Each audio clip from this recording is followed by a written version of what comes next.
Hi, this is George from California. I have MS. I've had it for a long time, and we're in 2021. Still dealing with COVID. A lot of us have been in isolation. It's really difficult for a lot of us. I've seen it manage okay.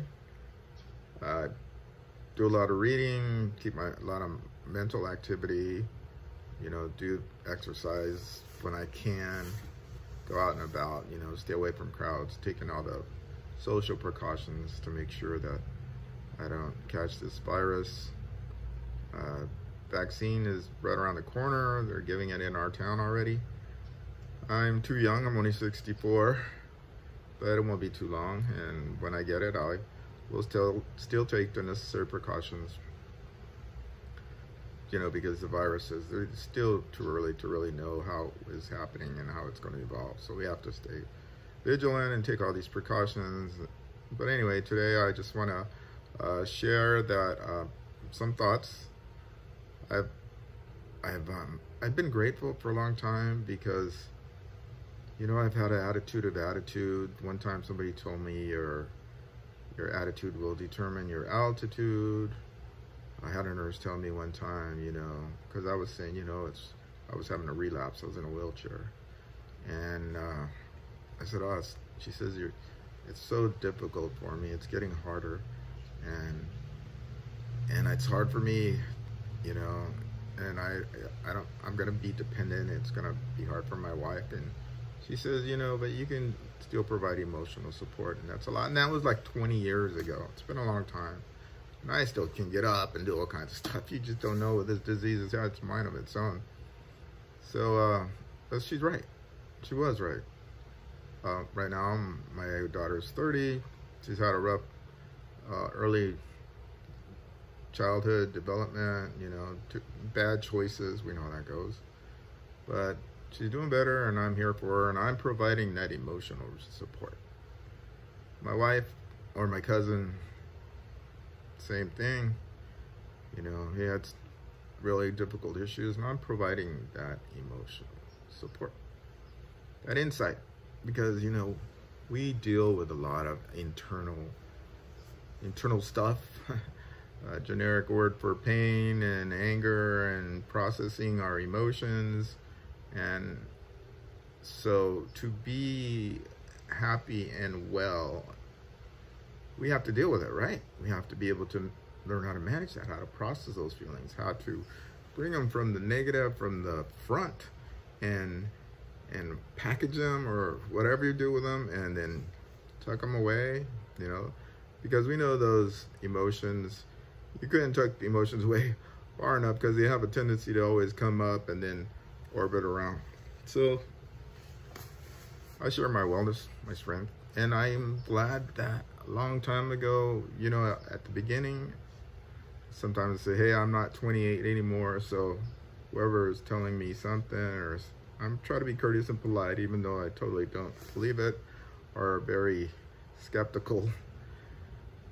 I'm not 28 anymore, like 64, too young to get my vaccine. But anyway, and so I developed the thought process, I may not be cured, but I will be well. And every day I have that attitude. Someone once told me, your attitude will determine your altitude. These little sayings are so powerful that we can just bring them back. Put it right here, to dream of the person you would like to be is to waste the person you are. Oh man, those few words, 5 words or whatever, that was motivation enough for me, because I wanted to be something in my life, and I engaged. I became in the process, and we can do a lot of stuff. We have time. So 2021, been doing a lot of reading, a lot of writing. I'm still all about health and nutrition, wellness.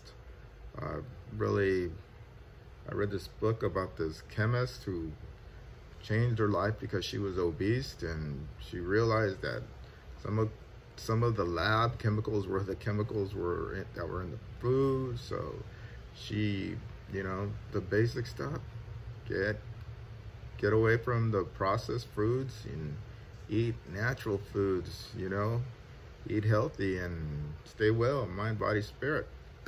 I like that stuff, you know. And there's another book, A Year of Life to Live. This guy who helped a lot of people going through the death and dying process.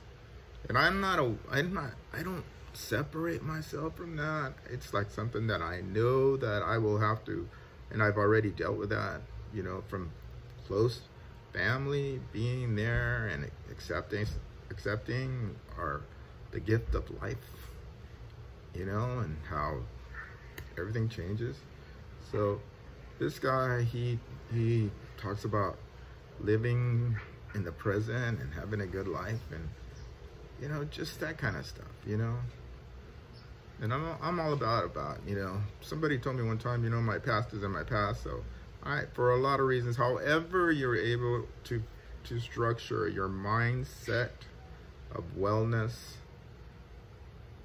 you know, of whatever your stuff is, however you package your thoughts and your emotions so that you can be at peace and calm and productive and excited about life. You know, I woke up this morning and I knew I was gonna make a quesadilla, you know, cheese omelet, spice it up with everything I like, cilantro, onions, peppers, cheese, and I made it. I gave it to my son, he loved it. And I made something else that was good. So whatever it is, you know, food or activities, you know, find purpose. If you can get lost in purpose, find that. You know, if you're feeling sad, if you're feeling bad, well, we get it. We know that, man. I say, hey, I don't live in a perfect life. And everything I wish for and try to get does not happen. Starting with the lotto, I'm still trying. And humor is always good. My wife says, hey, your jokes are corny. Don't worry, I won't tell you one, but anyway, it's okay. Make me laugh, you know. You know how they say it takes less muscles to relax and smile than it is to frown. Let me see. Oh yeah, man, I'm not doing that. That's not happening. Anyway, just sharing some good feelings, ideas, and engagement. I know we're not one-to-one, you know, we used to do the MS groups, and maybe sooner than later we'll have those again so we can touch base with the people that we know and care about and share our feelings with, our pain, our suffering, our wellness, our ideas, our growth, our development, our patience, our perseverance, our meditations, our affirmations, our positive attitude, and our love of life, so that regardless of what's happening in our life, we're learning to manage, and we're learning to go on, and we're learning to have a great and happy, wonderful experience called life. Namaste. Take care. George from California.